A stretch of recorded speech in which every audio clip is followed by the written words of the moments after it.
Over the last several decades, I've had the opportunity to work with a wide variety of artists and designers, just creatives in a lot of different fields and a lot of different talents. And the question that arises as I'm talking to all of them is there a difference between an artist and a designer?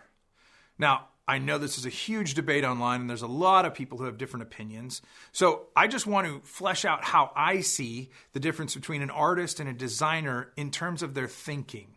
Now, that doesn't mean they're different people, because I actually think that an artist can be a designer. It's just a different way of thinking. So we'll call it artistic thinking versus design thinking. And I have friends who can do both. But in my experience, most people naturally lean into one of those things more often than not.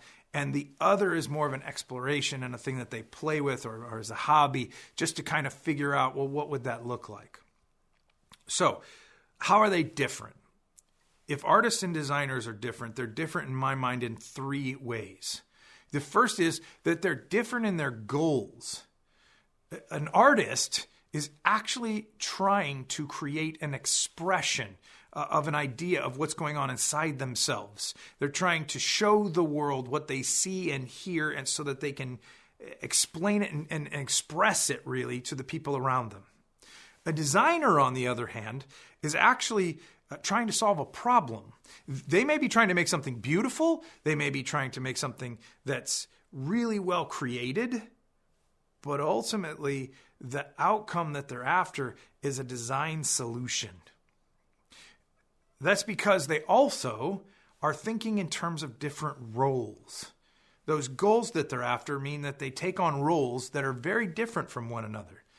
For the artist, the goal of saying, I'm trying to express something, makes the artist the master of the entire process, of the entire thing that's going on. They are the one who knows what they want and knows how to see it, so that they can say, this is what I wanted to express. And if you don't like it, it's okay. What do I mean? Picasso didn't really care what you thought of his art. Michelangelo is arguing with the Pope about the Sistine Chapel. This is an artist at work. They have an expression, a vision of what they want to show, and so they will show it to the world. And if you don't like it, it's okay. And if you do, that's fine too. But fundamentally, they are going to express that because they are the master of that process. On the other side, the designer is actually the servant of the process. Well, what do I mean by that? You mean that they have to do whatever they're told? No, I don't mean they have to do whatever they're told. But a designer knows that if you're going to solve a problem, you have to ask, who am I solving the problem for? And the moment that you're solving the problem for someone else, now you are serving them to help them understand and know what they need to know, so that they can actually use it, engage it, understand it when it's done.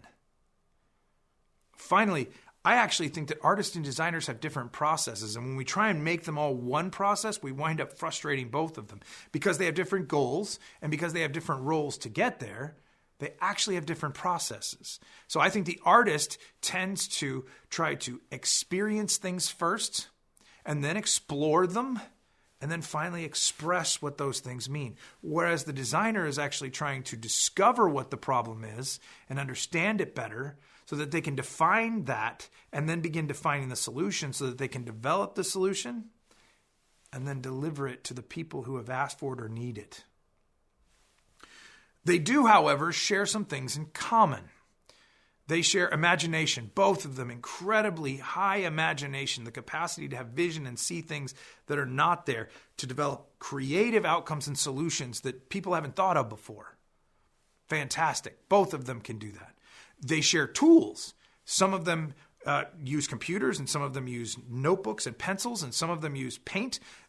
The mediums and tools that they use to create in may even be the same. They even share aesthetic principles. Those aesthetic principles that allow them to say, this is a good structure for how you're going to show a house if you're going to build a house, whether that's in design or in art. They share several things, but because they're coming at them different ways, they think and use them differently. So over the next several videos, I'm actually going to unpack this further. I'm going to spend a video talking about what an artist does and is and how they think, what I think a designer does and is and how they think, and then talk about what do they share in common and what are those things that are really good and how you could use them to actually alternate back and forth and increase your creativity by seeing things from alternate perspectives on a regular basis. So check out the next couple of videos if this was an interesting topic to you. Thanks.